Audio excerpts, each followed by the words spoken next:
Microsoft is planning a career system for their consoles. And as weird as it might sound, and almost as stupid as this system sounds, I'm kind of for it. Hear me out. So, Microsoft kind of created the gamer score system, or the reward, the meaningless, this is what you've accomplished. You get points for doing shit in games, and then it adds up to something. And then... it just shows how much you've completed a game. Each game initially could have 1,000 gamer score points attributed to it, and then they would break those down into achievements that you could unlock by doing certain things. Sony followed suit and introduced the trophy system, where you could earn trophies for accomplishing certain tasks. It's, to me, kind of silly on the outside, but at the same point in time, when I do find a game I really like, especially if the trophies or achievements, are sort of sensible, I do like to try to kind of see if I can get them all, although I've never been good at it. I think a lot of people have sort of the question of, what's it mean? What's the point? And it's, it's really just for bragging rights. It's sort of silly, I think, in that regards, that, your gamer score or your trophy collection would ever matter in a conversation. What Microsoft's doing is it's kind of evolving that into what appears to be what's known as a career system, which would be an evolution of the gamer score thing, and it would most likely continue to cross over platforms around to Windows.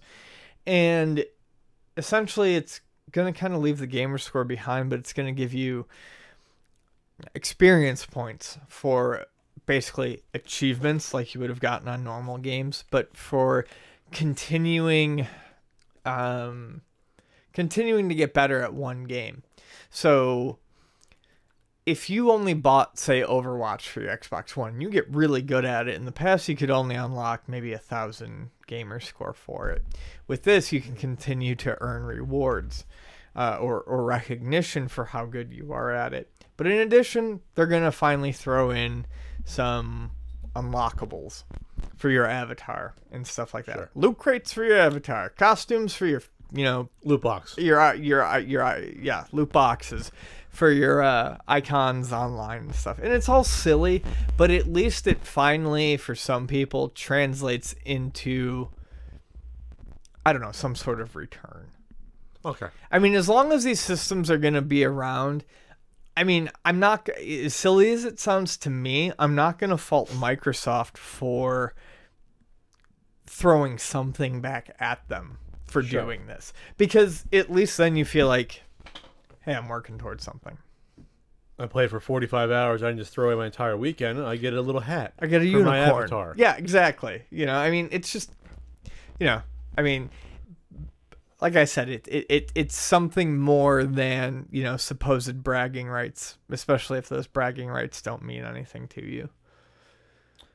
Yeah, I always thought this was silly to have gamer scores, because what does your high score mean? It's just, and also because people will constantly call me at the store and look for games that are known to have really easy achievements. So I mean, people just farm this stuff for like I said, literally bragging rights. It's dumb. They're trying to impress people with it. It's the new collecting cereal box tops to send away for a shiny toy. Yeah, this is more interesting because without the crunch or part of a balanced breakfast. This at least plus orange juice plus eggs, plus milk. This at least sounds like it has some sort of more detailed tracking to it. So if I wanted to play a game like Overwatch online competitively on the Xbox One, it would at least, in addition to giving me a fancy, dress for my character, my avatar, it would, it sounds like it's going to track stats more and more in detail, track your achievements while playing that game. So I'm all for that sort of thing, stat tracking and stuff like that.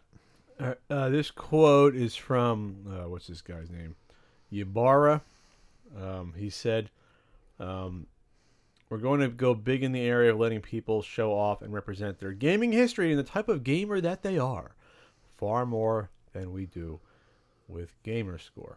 Well, I think the point there is like, if all you want to do is play first-person shooters, then that's fine. You can gain more bragging rights easier with our new system than by calling Ian all the time and asking him if he's got CSI for the Xbox 360 for an easy 1,000 gamer points. All right, that's very specific, Ian. Because that's known to be one of the easiest games to get 1,000 gamer points in. People call me for it. Who are you, Ian? Do you have this game? I really want to know. All right. I'm going to the bathroom.